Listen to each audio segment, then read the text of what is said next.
Votos a favor. Esta decisión foi a que provocou a expulsión de Goyo Revenga de Ciudadanos.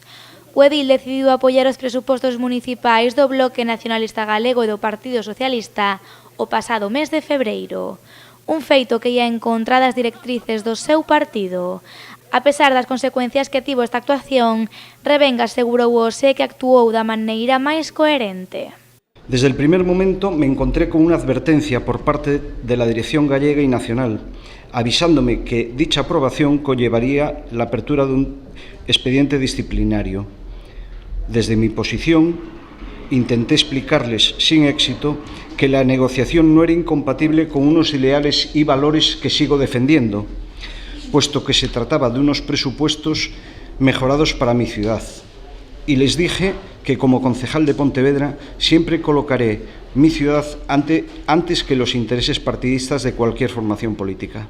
No he sido un rebelde, ni tampoco un valiente. He sido una persona coherente con lo que siempre expresé, con lo que le dije a mis vecinos en campaña, y me siento orgulloso de haber hecho lo que hice y ser coherente con mis palabras.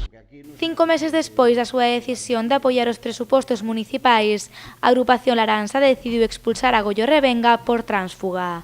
Unha definición que non foi ben recibida polo agora xa exedil de Ciudadanos. Lo que en ningún caso admitiré es que se me trate como se me ha tratado de tránsfuga. Un tránsfuga es el que se va, el que huye, y yo no me he ido a ningún sitio. Yo sigo siendo concejal de este ayuntamiento. Revenga lamenta o camiño que está a adoptar Ciudadanos, un camiño que, segundo el, está máis preto da vella política que da regeneración. Ciudadanos nació para ser un partido moderado, capaz de sentarse con todas las formaciones políticas y de llegar a acuerdos en beneficios de la ciudadanía. Esa es la política que está realizando desde el mes de marzo, con Inés Arrimadas al frente, una política muy similar a la que causa mi expediente de expulsión. Diálogo, consenso, negociación por un proyecto común. Parece que el tiempo me está dando la razón. Siento pena porque la nueva política, la que abanderaba Ciudadanos, en tan poco tiempo se haya convertido en vieja política.